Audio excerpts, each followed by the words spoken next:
everyone, I hope you enjoyed that intro. That was bloody fantastic to make and fantastic to watch as well. In the background you're going to watch a practice race on a track we are not using in this event, but it was a fun practice race all the same at the Nürburgring 24-hour circuit. So, it's finally here. I've called it the Mini Madness Championship because it's going to be slightly mad. There's going to be everybody competing in it who wants to compete in it. There's a sprint race and a feature race, but I'll get onto that in a second. So, in the description, you will find the document which lists all the regulations. Now, why does this document exist? I thought it was meant to be fun, Tidge, blah, blah, blah, blah, blah. It is fun, but it's not fun if somebody just comes into the championship and just absolutely obliterates half the field on the first corner and ruins a potentially exciting race. So this document is there for your information, so you understand what the heck's going on. It's got all the settings in, everything like that. It's got what the championship's made of. We'll go through it in this video anyway, in terms of I'll describe it, and then you can read the document as we go. It's got what penalties will be applied by the stewards. We are going to need some more stewards than just me, so I will be asking that in the Discord. Did you got a Discord? What? Yes, I do. It's in the description now. We have a Discord where you can put other things in as well, you know, request, you can just chat to folks, or, you know, the mini championship is being organised in that Discord as well, so, you know, do keep an eye on it, because you can report incidents in there as well. In terms of the document, the entry form is also in the description, but I'd recommend you read the document. The document has a link to the entry form as well. So in terms of the document, I'm going to scroll through it. You might hear my mouse scrolling basically as the video plays in the background, of course. We have 6 rounds for this championship. The best 4 rounds count, so you don't have to attend all 6. It's not mandatory to attend all 6, but I would like you to make sure you can make 4 of these rounds. Now, these dates and times are subject to change. You know, if a Gran Turismo decide to move a world tour, they even have it on their website, their dates can change. If that changes and I don't get invited, then we have to move dates. But at the time of entry, you have to be able to make 4 of the 6 rounds. So what are they? So we have the 29th of June, we have the 28th of July, the 18th of August, the 29th of September, the 10th of November. Yes, you heard this right, there is no October race, and 22nd of December. And there's 3 time slots because I've made this so that anybody from around the world can participate, whether you're in the Asia-Oceania region, whether you're in EMEA, or whether you're in North or Central and South America. There should be a time slot there for you.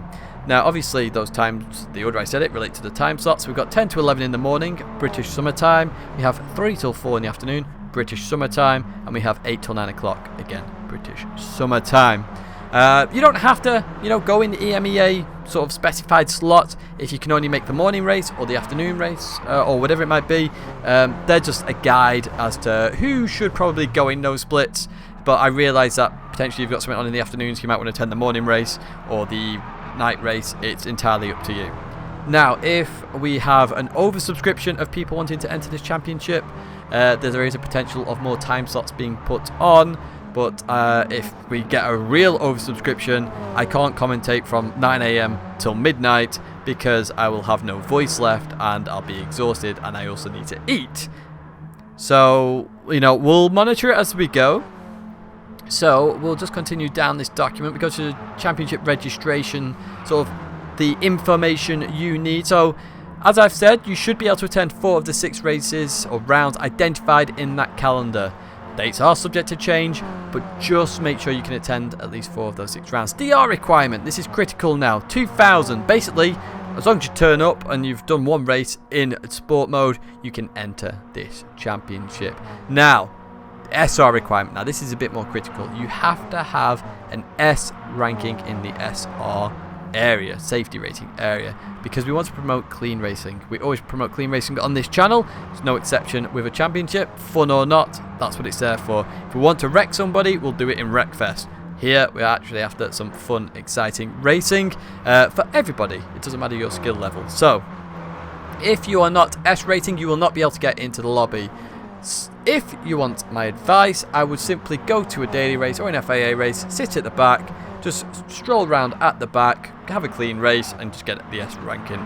DR doesn't actually matter in the grand scheme of it, as I say, it's only 2,000 rating to get in, but the SR, the safety rating, is the critical part. And obviously you have to own the Mini Cooper S 1965 model in Gran Turismo Sport.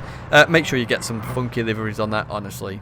It'd be good fun. And the entries, the registration to enter or entry registration time frame. There we go, we'll get it out in one way or the other. So the last time you can enter this championship is the 4th of August 2019. So that's a week-ish after the second round. Basically, that means you have to attend the final 4 rounds if you only enter at that point. That's all it means, really. Because if you enter after that, you might only be able to do 3 rounds, and that's against the championship sort of rules and stuff. I know it's a bit nitpicky, but you know, we've got to keep some order here. So tracks, oh my word, here we go with tracks. Now tracks are subject to change, you know, if PD decide to bring in a new track of any kind. I don't know, imagine if they brought back Trial Mountain, Deep Forest, Grand Valley, whatever it might be, we might want to introduce them rather than some of these tracks. But round 1 at the moment is Blue Moon Infield A, and I'm pretty sure that's going to stay as Blue Moon Infield A if I'm honest with you.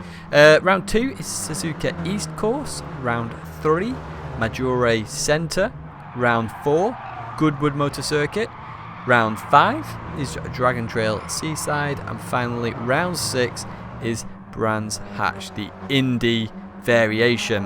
Now you might have guessed that from the actual intro, because I did try and feature every single track in there.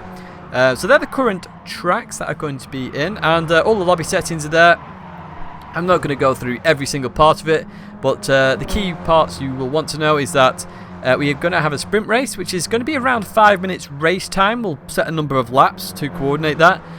So literally, if a circuit is 4 minutes 30 after 3 laps, we will then go for the 4th lap, which will be 6 minutes.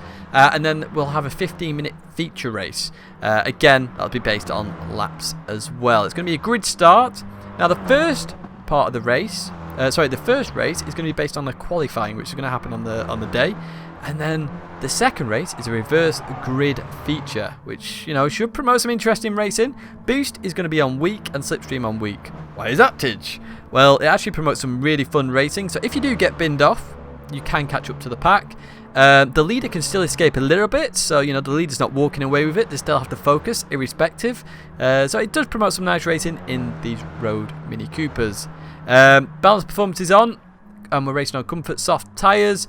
There are, you know, wheel liveries, just make sure they are, you know, child friendly. We don't want to see any dodgy stuff, no hatred messages, no racism, none of that stuff. It's meant to be fun, friendly, just, you know, have a laugh sort of championship.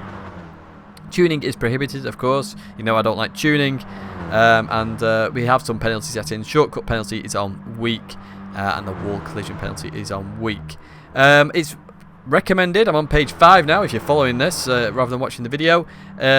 Practice, you can do as little as much as you want. There's going to be 15 minutes practice on the day, so when you join that lobby, the last 5 minutes will be broadcast.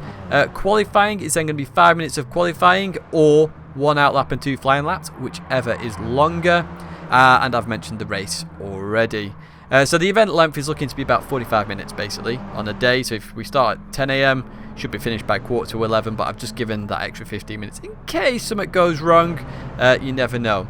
Now, if we have any grid issues or lobby crashes, so a grid issue, so that a race will be restarted if 2+ people have an issue off the line. So, you know, where you have that stuck car issue, we will restart the race in that situation. Same grid order, but restart it.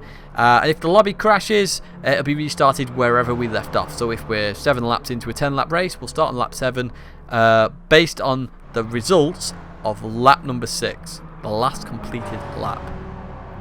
Penalties, I know some of this is boring, guys. Penalty wise, what we're going to do here is if there's a minor contact or mistake and somebody has reported this, so the key thing here is only report incidents you are still not happy with. Talk to your competitors, you know, just why did you do this, why did you do that? Oh, I understand now. There's 2 sides to every story. So if you do report an incident, which you do in the Discord, you'll be able to see that if you go on the Discord. The first one is minor contact or mistake. You'll probably just get a verbal notice, you know, if it's just a slight mistake. And we're talking between 0 and 2 seconds, the cost to 1 or more drivers.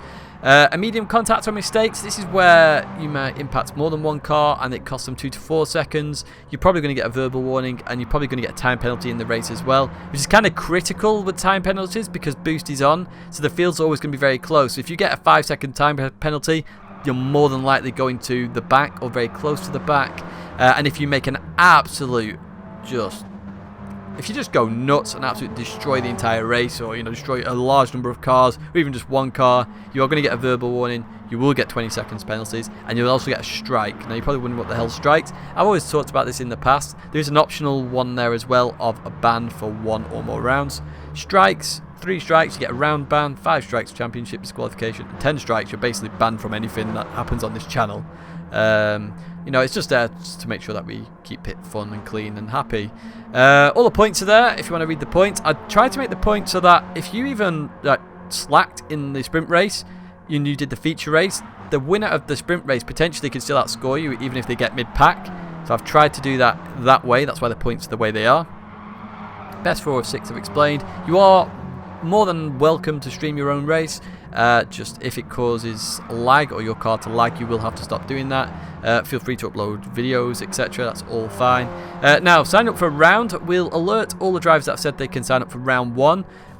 Literally ask them to specify the slot they want to go in. Members of this channel have priority. What do I mean by members? These are the people who are really, so everybody supports the channel, but these are the people who are going so far ahead in terms of their donating their own money to the channel. So they get first dibs on whichever split they want to go in, and that's 2 weeks before the round starts.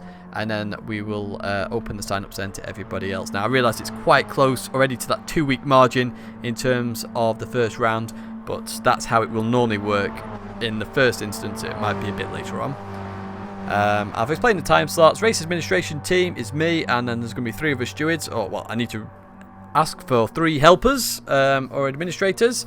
And that's about it for the championship. So that's it, guys. I hope you enjoyed this championship. It should be bloody good fun. I've put a lot of effort into this, and I really hope it just pays off and brings some fun, exciting racing to the channel and also to GT Sport, and that you can actually enjoy it. But that's going to be it for me for now, guys. Thanks very much for watching, and I will see you in the next video.